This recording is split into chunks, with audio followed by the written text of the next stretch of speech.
I must confess, when I first encountered this curious object known as duct tape, I did not anticipate the psychological weight it carries. At first glance, it appears simple, a roll of adhesive material, silver and silent. Yet the human mind has a tendency to project meaning onto even the most mundane artifacts. And so I sit here, in my study, holding it between my fingers, feeling its heaviness, and wondering what unspoken truths it might reveal. Observe how it clings, how it binds, how it refuses to let go. The forceful nature of its grip reminds me of the unconscious attachments that shape our lives.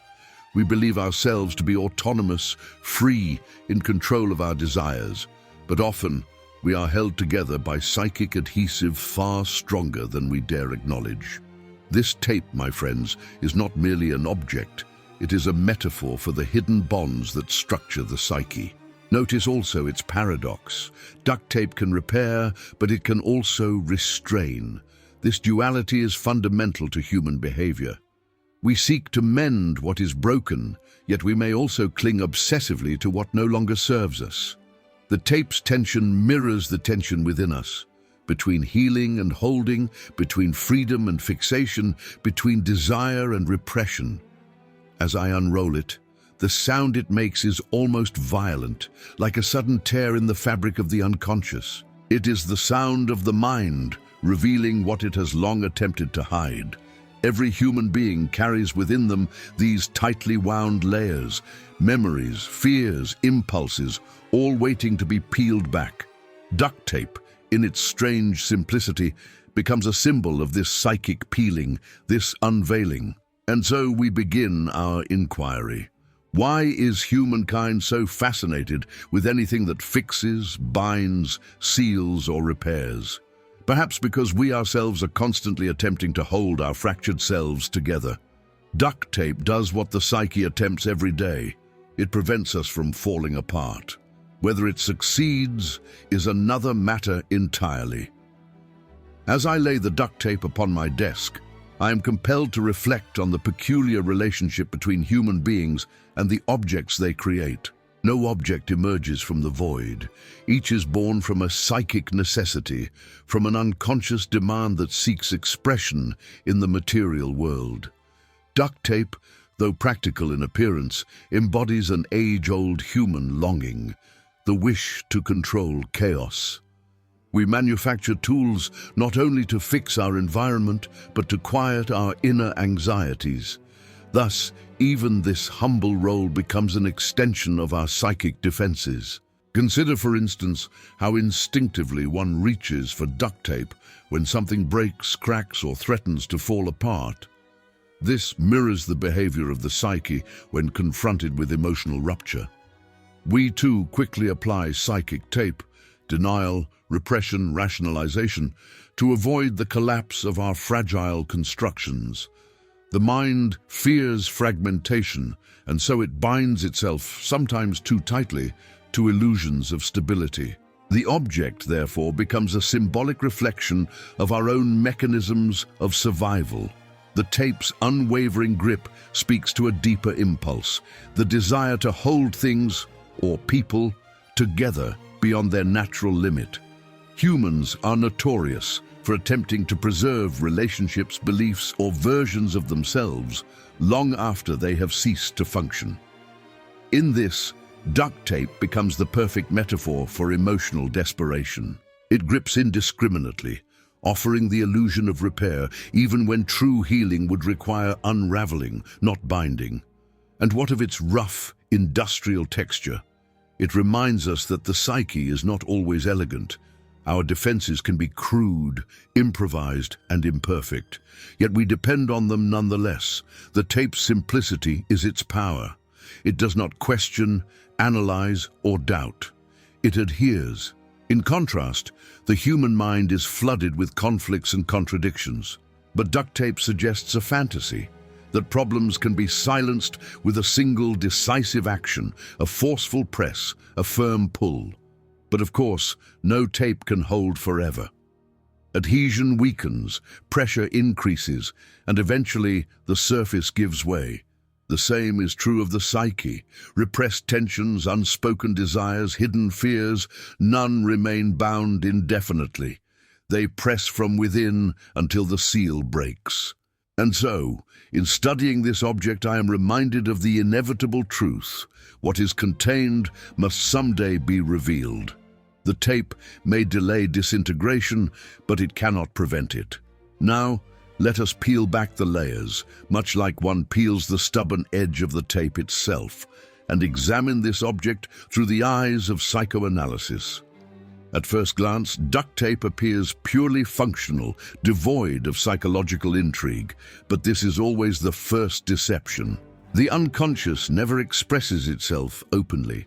It hides within what seems trivial, ordinary, or banal. Even a roll of tape carries within it the marks of the id, ego, and superego. The id, that chaotic reservoir of primal instinct, encounters the tape with fascination. For it binds, it grips, it restrains. The guide knows restraint all too well, for it is the force most often trapped beneath the psychic adhesives imposed by society. The tape becomes a symbolic gesture, an external representation of the internal bindings placed upon the instinctual life of the human animal.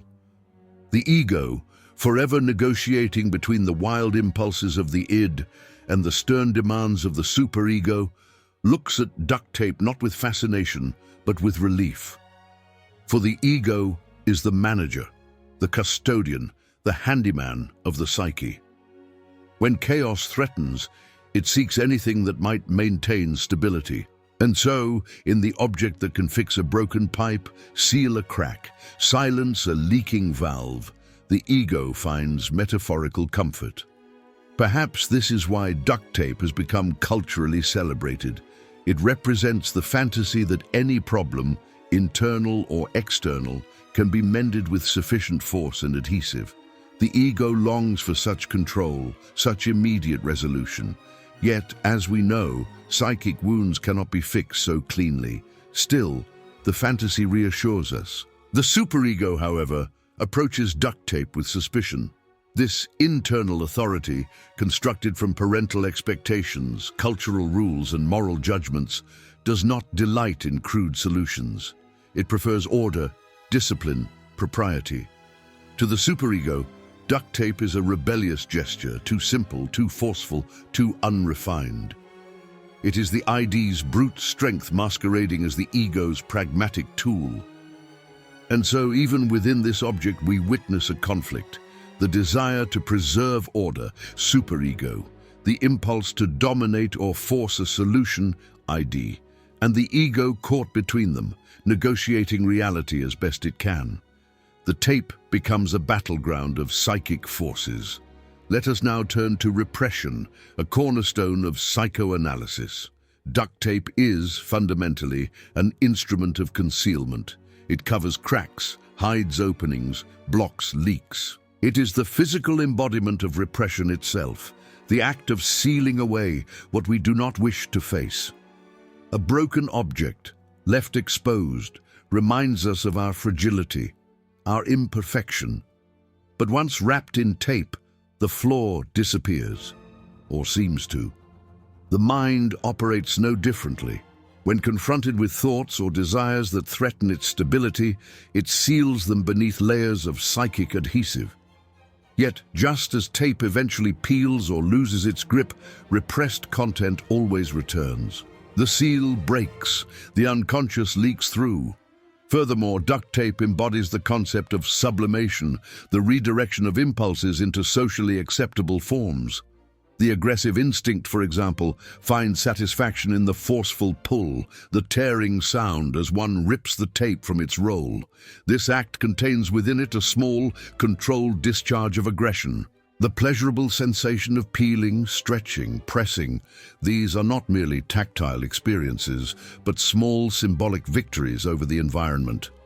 Humans are endlessly creative in transforming their impulses, and even the simple use of tape becomes an outlet for instinctual energy. But what of desire? Every act of adhesion is, in essence, a gesture of attachment. When one applies duct tape to two objects, One is enacting the unconscious wish to unite what is separate, to create cohesion where there was fragmentation. The psyche, too, seeks unity, unity of identity, unity of self, unity of experience. Yet this unity is fragile, always threatened by conflict. The tape becomes a metaphor for our attempts to fuse incompatible parts of ourselves, the rational and the irrational, the acceptable and the forbidden, the past and the present. We cling to these bindings even when they restrict us. Failure also plays a prominent role. When the tape does not hold, when it peels away, when the bound object falls apart once more, we experience a confrontation with our own limits. This is akin to the experience of resistance in psychoanalysis. The patient attempts to hold together their psychic structure, but the truth pulls at the seams. The tape gives way as the unconscious insists upon expression. Thus, every failed adhesive is a small reminder of the inevitable return of the repressed. No tape, however strong, can forever silence what demands to be heard. Finally, let us consider the sound of duct tape, the violent rip as it separates from itself. This sound is not merely mechanical, it is symbolic. It is the sound of rupture, of psychic tearing, of something previously bound breaking free. It is the sound of boundaries dissolving. Each pull echoes the struggle between repression and expression, between what we tape down and what inevitably rises to the surface. And so, in observing the tape, we are observing ourselves, our anxieties, our defenses, our illusions of control, our fragile attempts to prevent collapse. Duct tape does not merely fix objects, it reveals the adhesive metaphors by which we survive. When we step back from the object itself, we begin to glimpse the deeper psychological truth it symbolizes. Duct tape reveals our fundamental human anxiety, the fear of falling apart, not only in the material sense, but in the emotional, relational, and existential sense.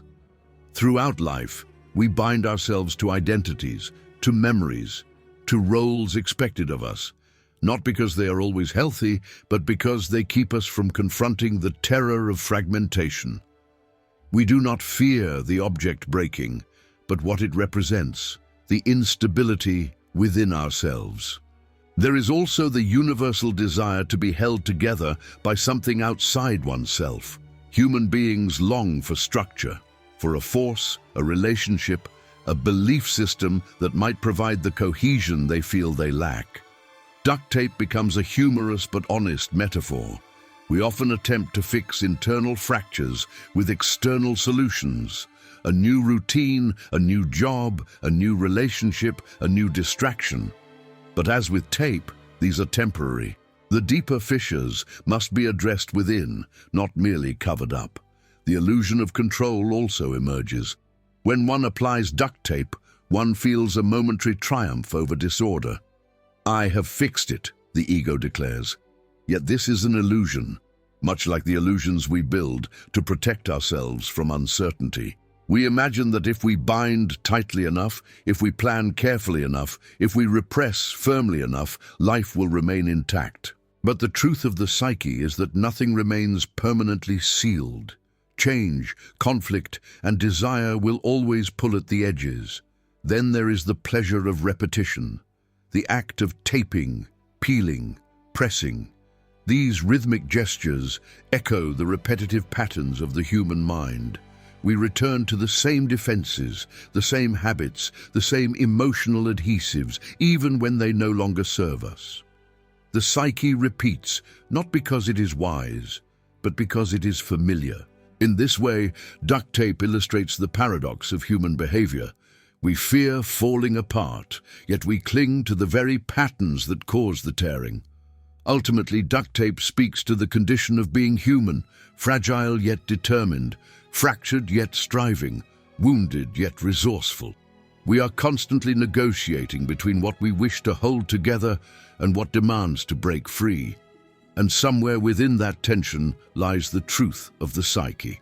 The tape, simple as it may seem, reminds us of our deepest psychological task, not merely to seal our cracks, but to understand them. Perhaps as I place this humble roll of duct tape back upon my desk, we can recognize a quiet truth.